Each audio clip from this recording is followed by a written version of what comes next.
Fala pessoal, no vídeo de hoje a gente vai falar sobre anti-aliasing. A gente vai desvendar esse assunto de uma vez por todas, que muitas vezes pode ser difícil na cabeça de muita gente, mas que no final é muito fácil de ser feito na prática.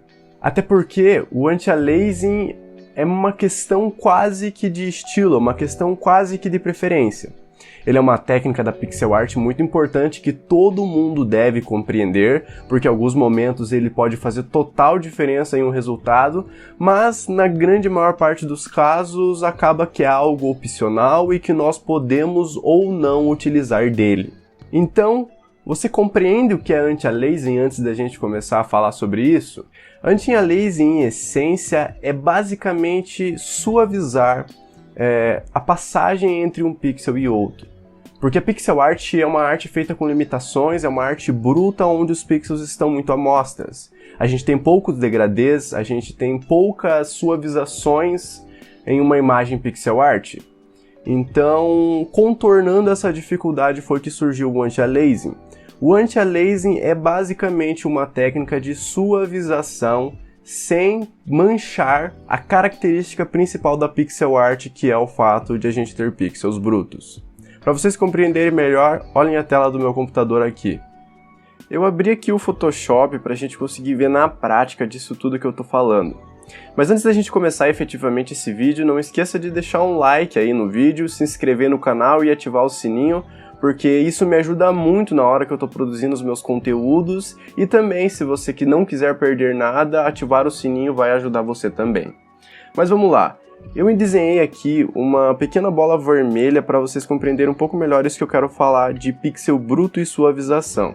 Essa aqui é uma bola feita geometricamente pensada, uma bola que está dentro das normas da pixel art, dentro das técnicas da pixel art. Mas se a gente olhar essa bola de longe, o fato dos pixels estarem bem à mostras fazem com que a gente não tenha uma sensação tão tranquila, uma sensação tão suave de olhar para essa bola, como seria se eu tivesse feito ela usando um pincel. Porque o pincel faz o quê? O pincel ele suaviza, ele cria degradês de um tom para o outro. Aqui no caso eu estou usando o tom vermelho e estou desenhando em um fundo branco, então seria uma passagem do tom vermelho para um tom branco. Então, como a pixel art não trabalha com brushes e com degradês, a gente acaba tendo esse problema dos pixels estarem muito à mostra. Então, o que a gente faz para resolver isso é basicamente criar uma suavização entre esses dois tons. Eu vou pegar aqui então e vou criar uma pequenina paleta para representar. Aqui a gente tem o tom branco numa extremidade e o tom vermelho em outra. O que eu vou fazer é basicamente criar um tom médio entre esses dois, que seria esse tom de rosa, e vou acrescentar em alguns lugares estratégicos do desenho para que essa passagem não seja mais tão bruta. Repare que eu coloquei apenas alguns pontinhos aqui no canto em partes específicas dessa bola para a gente tentar quebrar um pouco a sensação da passagem do branco para o vermelho. Se a gente observar de longe aqui agora, a sensação que a gente vai ter com esses pontos marcados na bola vai ser de uma leve suavização. Essa bola já não parece mais tão pontiaguda, tão estreitamente marcada por seus pixels. Agora ela tem uma suavização. E, em essência, anti-aliasing é isso. Muita gente na internet fala de diversas formas que você não pode, que você deve fazer desse ou desse jeito, porque senão vai estar errado, ou isso ou aquilo. E eu digo para vocês que sim, anti-aliasing ele segue algumas regras, alguns princípios, mas no geral a gente está falando de artes, a gente está falando de estilos. Então a gente pode fazer um desenho ficar bonito de muitas formas diferentes que alguma pessoa pode julgar errada e outra não. Então o anti-aliasing é uma coisa muito mais simples do que parece. É a gente simplesmente pegar pontos de pixels intermediários entre duas cores, que aqui no caso é o rosa, e fazer no desenho até a gente encontrar um resultado satisfatório. Aqui eu marquei esses pontos do lado de fora da bola, nas partes onde os ângulos estavam muito marcados. Eu não fiz nessa parte aqui onde a diferença era de 1 pixel, porque senão eu criaria muito ruído. E é nesse aspecto que o anti-aliasing segue certas regras, Eu não quero criar ruído na minha imagem, eu não quero mudar o formato dela, então o anti-aliasing tem que respeitar isso. Olha só como essa linhazinha no canto traz a leve impressão de que o formato dessa bola está mudando, né? Agora, se eu deixasse o anti-aliasing com esses pontos pintados aqui no canto, parece que uma barriga foi criada na minha bola e eu estaria mudando o formato dela, então com esse anti-aliasing talvez eu estivesse prejudicando o meu desenho. Mas não tem como eu te dar uma regra geral, siga isso ou siga aquilo, porque isso vai variar de cada arte para arte, porque os resultados que a gente busca em artes diferentes são diferentes. Então, pense mais livremente no anti-aliasing, pense que é simplesmente um pequeno detalhe que você pode ou não acrescentar na sua arte. E você pode testar para descobrir isso, não existe receita melhor. E com os testes você vai ver que é muito mais simples do que parece. Por exemplo, aqui, no meu primeira tentativa, eu criei um anti-aliasing pintando os pontos brancos que estavam fora da bola. Mas depois eu pensei, eu acho que esses pontos brancos fora da bola ainda estão criando um pouco de ruído. Então eu decidi pintar dentro no outro exemplo, seguindo o mesmo padrão. Eu pintei 2 aqui nessa região, porque era a região que era maior, e depois pintei um onde a gente tinha 2 pixels antes da gente trocar de linha. Eu segui o mesmo padrão de não pintar onde a gente tinha 1 pixel por linha, e o resultado foi esse aqui. Se a gente olhar de longe aqui agora e comparar as duas bolas, olha só como essa que está com anti-aliasing está muito mais suave de observar. Ela não mudou o formato dela comigo pintando aqui dentro em nada, ela continua sendo uma bola do jeito que era a bola original, mas agora está ligeiramente mais agradável de olhar. Mas isso não significa que assim, sem anti-aliasing, ela estivesse desagradável. Só significa que eu consegui um resultado diferente com esse anti-aliasing aqui. Então, em essência, o anti-aliasing é isso. É muito simples, é a gente colocar pontos em lugares estratégicos através de testes, porque com a experiência a gente consegue chegar nesses lugares estratégicos mais rápido. Mas são apenas alguns lugares. Porque se eu adicionasse, por exemplo, aqui, pintei alguns cantos dentro dessa bola, mas se eu decidisse pintar todos, eu já não teria anti-aliasing, eu já teria, por exemplo, uma bola traçada, Talvez é legal assim também, mas isso aqui já deixou de ser o propósito do anti-aliasing, que era apenas criar uma suavização, e criou algo diferente. Se você gosta de fazer desenhos assim, você faz, não tem problema nenhum. Mas o que a gente tem que entender é que o anti-aliasing são apenas alguns pontinhos em lugares que nós julgamos estratégicos. E a gente tem que ter em mente que esses lugares estratégicos vão mudar o resultado que a gente consegue no desenho. Em essência, vai ser muito simples. Faça um desenho, desenhe tudo como você quer que esteja e no final experimente colocar alguns pixels intermediários em lugares que você acha que pode melhorar. A gente não pode esquecer só que o anti-aliasing é um grande amigo nosso. Porque quando a gente está trabalhando em pixel art, a gente está trabalhando com limitações de espaço, limitações de pixels. Eu fiz esse traço preto aqui para fazer uma pequena representação de como a gente pode aplicar o anti-aliasing nas limitações. Eu tenho o preto e tenho o branco. Se eu usasse o pincel aqui para criar uma linha preta, olha só o tanto de pixel de degradê que o Photoshop cria pra gente para criar uma linha com um degradê decente. É muita coisa. Então a gente tem que ver como é que a gente pode fazer isso dentro da nossa limitação. Em essência, talvez uma passagem de degradê simples que a gente pudesse fazer na pixel art é algo parecido com isso aqui. A gente tem um tom preto, vai diminuindo a intensidade desse preto, transformando em cinza até chegar no branco. Mas o problema é que muitas vezes quando a gente está fazendo um desenho em pixel art, a gente não tem todo esse espaço, a gente não tem toda essa possibilidade de trabalhar tantas cores. Então a gente utiliza o anti-aliasing para criar essa sensação de degradê sem perder cores. Olha só nesse exemplo aqui, eu cortei uma linha inteira porque eu fundi o tom de cinza mais escuro com o cinza médio. Eu permiti que apenas no cantinho do traço estivesse uma marcação de cinza escuro e o resto tivesse o cinza médio. Lembra que eu falei que a gente tem que posicionar os tons de forma estratégica? É para que a gente aproveite o espaço da melhor forma possível. Se eu pintasse, por exemplo, mais quadrados com o cinza escuro, eu teria uma predominância muito maior da parte escura e já talvez não teria um degradê tão bom. Por isso que, em essência, vocês vão ver o anti-aliasing em formatos parecidos com esse aqui, com apenas alguns cantinhos pintados. E vai ter gente que vai falar que se você não fizer desse jeito, você está fazendo errado, mas eu discordo, porque É uma questão de efeitos, é uma questão de resultados. Eu estou fazendo dessa forma aqui porque eu realmente acho que ela é melhor e que o degradê fica mais suave. Mas a gente não precisa parar aqui não, a gente pode suavizar ainda mais se a gente não tivesse espaço. Se a gente podia cortar uma linha e fazer um degradê assim. Olha só, a gente tem uma linha preta e tem uma linha de degradê entre os mesmos tons de cinza que a gente tinha na primeira imagem, só que dessa vez a gente está usando uma única linha para fazer esses 3 tons de cinza. Mas, enquanto eu fazia essas linhas aqui para mostrar para vocês, eu ainda achei que elas podiam melhorar um pouquinho mais, eu achava que estava muito predominante o preto. Então eu fiz mais um exemplo, mais uma tentativa, e esse resultado aqui foi o que eu mais gostei. Olha só como que é diferente eu trabalhar formatos de anti-aliasing diferentes e como isso traz um resultado diferente. Aqui a gente tinha uma linha bem escura, aqui agora a gente já tem uma linha com um degradê mais suave.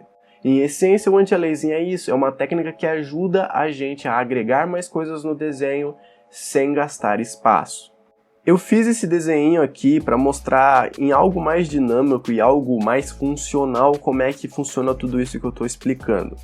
Aqui o desenho está bem cru, eu fiz um traço preto, eu fiz os tons diferentes de cada item, uma cor da pele, uma cor de uma calça, uma cor da bota, um bico. E só fiz um único tom de sombra. A gente tem 2 tons para cada item da imagem fazendo essa separação. Tenho 2 na bota, 2 na calça e 2 no peito, 2 aqui no bico, que um é da parte de dentro e uma parte de fora, enfim. A gente está com uma imagem bem simples e cru, só com 2 tons.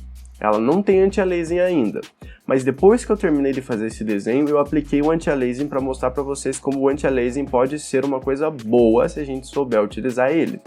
Essa seria a imagem com anti-aliasing. O que eu fiz? Eu peguei os tons que eu tinha na imagem, que no caso aqui era o roxo, eu tinha esse roxo escuro e esse roxo claro. Eu peguei apenas e criei um tom intermediário entre esses dois e posicionei em lugares que eu julgava prudente para deixar a imagem mais bonita. Eu não fiz isso de primeira não, eu fiz testes, eu coloquei aqui, vi que não ficou legal, coloquei aqui, vi que não ficou legal, até que eu cheguei nessa fórmula. E em todas as partes do corpo dele eu fiz isso. Aqui eu fiz um laranja um pouco mais escuro, para não ficar extremamente cru a passagem do bico para a parte roxa. Na calça eu posicionei um tom intermediário, assim como eu fiz na pele, e na bota eu fiz a mesma coisa. Eu simplesmente posicionei alguns pontinhos intermediários em lugares que eu considerava estratégico, e aqui estava o meu anti-aliasing feito. Olha só aqui nesse quadradinho como a gente pode ver bem isso. Até então o desenho estava cru apenas com algumas sombras escuras e o tom claro. Agora nós temos um tom intermediário e a gente conseguiu esse resultado de anti-aliasing aqui. Olha só como o desenho ficou muito melhor, ficou com mais agregados nele, ficou mais agradável de ser visto com o anti-aliasing. Mas sem o anti-aliasing ele continua legal, ele ainda está funcional como um desenho bonito deve ser. Mas o anti-aliasing foi um pequenino detalhe a mais que eu pude ter. Depois que eu terminei esse anti-aliasing aqui, eu fiz mais um ainda. Eu fiz anti-aliasing nos traços do desenho. Porque a gente não precisa fazer anti-aliasing só nos tons das cores. A gente pode utilizar isso ao nosso favor fazendo nos traços também.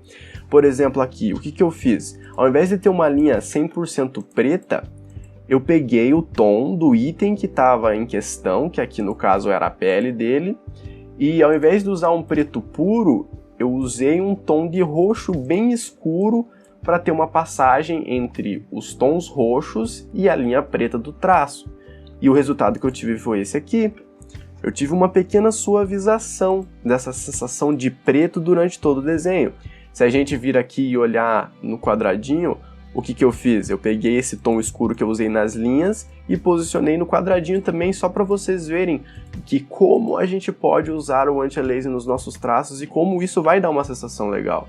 Olha só, olhando de longe, como é um detalhe muito pequeno, mas que faz uma diferença e que pode ser usado de maneira consciente para melhorar os desenhos ainda mais. A única coisa só que a gente deve cuidar na hora que a gente está fazendo anti-aliasing é apenas em não deixar isso se tornar um excesso. A gente não pode exagerar nesses pontos, porque senão nós teríamos algo negativo.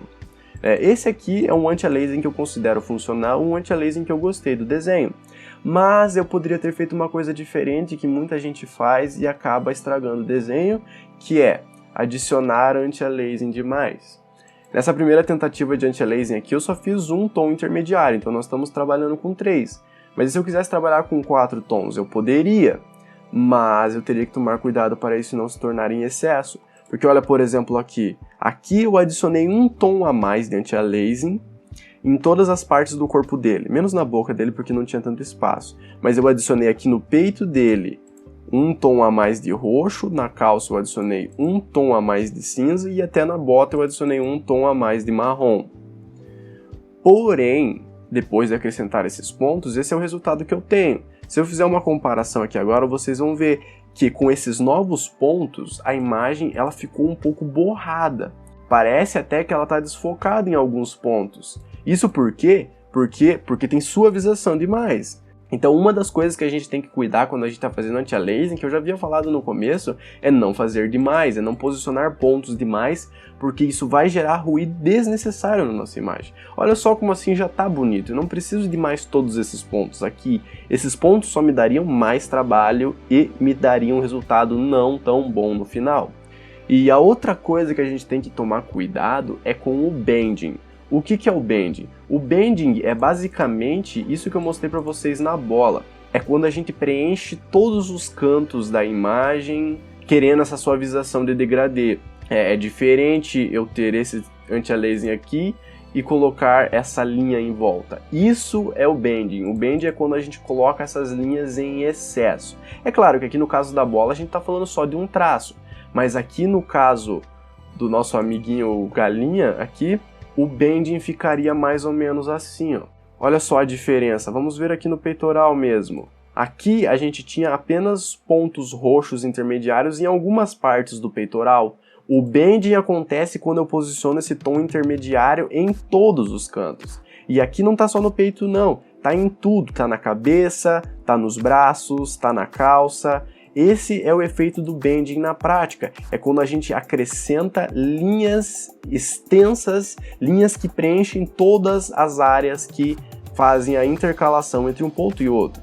Até no quadradinho, olha aqui, um dos problemas que o bending causa. O bending diminui a área da cor principal. Aqui a gente tinha esse tom predominante no quadradinho. Agora com o bending a gente tem mais tons que predominam e a gente até mudou um pouco a relação de cores do quadrado original. Olha só como ele fica totalmente diferente só porque eu fiz bending nele. Então as únicas duas coisas que a gente tem que cuidar para quando a gente está fazendo pixel art e fazendo anti-aliasing é em não posicionar anti-aliasing demais na imagem para não criar ruído e não fazer bending. É claro, eu digo não fazer se você quer um resultado mais próximo com esse daqui, com o resultado que o pessoal acredita que seja a técnica mais ideal na pixel art. Mas se você acha bonito e você gosta do efeito que, por exemplo, fazer um bending causa, você pode fazer sem problemas.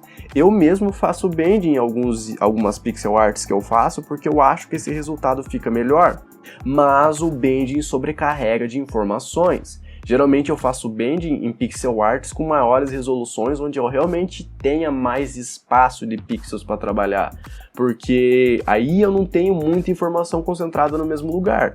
No caso dessa aqui, que eu tenho uma pixel art de talvez 64 pixels, o bending causa uma coisa ruim, que é o excesso de informação. Então é basicamente uma questão de treinar, de praticar e de testar. Eu sempre falo isso nos vídeos e falo de novo. Depois que você terminar o desenho, teste colocar alguns pontinhos intermediários em alguns cantos, teste várias formas diferentes de fazer anti-aliasing em cada desenho, até que uma hora você vai encontrar o teu melhor jeito, você vai encontrar o jeito que você mais gosta, e você vai pegar a experiência e vai fazer isso de uma forma bem rápida. Eu só não quero que vocês pensem que anti-aliasing é uma coisa difícil, porque não é. Talvez eu falando seja confuso, por isso que incentivo você, teste, faça suas próprias pesquisas, faça suas práticas e desenvolva essa capacidade de colocar anti-aliasing no momento correto, que você vai ter pixel arts incríveis e suas produções vão ser cada vez mais rápidas. Claro que se vocês tiverem algumas dúvidas, se surgir alguma dúvida enquanto vocês viram esse vídeo, deixa aí nos comentários, me diga, que eu vou fazer o melhor possível para me ajudar você. Mas eu espero de verdade que esse vídeo tenha te ajudado, pelo menos a tirar esse monstro do anti-aliasing da cabeça, porque eu entendo que no começo o anti-aliasing parece uma coisa absurda. Para mim era um absurdo antes de eu perceber o quanto era simples. Então eu espero que esse vídeo tenha te ajudado a pelo menos perceber que o anti-aliasing é muito mais fácil do que parece. E espero de verdade que com esse vídeo você consiga os resultados que você tanto espera. Então eu agradeço você ter visto esse vídeo até aqui. Se você gostou e ainda não deixou o like, deixa um like aí no vídeo, se inscreve no canal e ativa o sininho. Se você não tiver uma dúvida, me deixa um comentário aí dizendo se você gostou do vídeo, se você gostou do homem-pássaro aqui com as mãos flamejantes, porque esse tipo de interação é muito positivo, o YouTube entende isso como positivo e eu fico feliz. Esse tipo de comentário me motiva a fazer cada vez mais vídeos e a continuar nessa empreitada de compartilhar conhecimento com vocês e criar uma comunidade de pixel art mais forte no Brasil. Novamente, eu agradeço vocês que acompanham o canal, que sempre estão fortalecendo, e nós nos vemos no próximo vídeo. Até mais!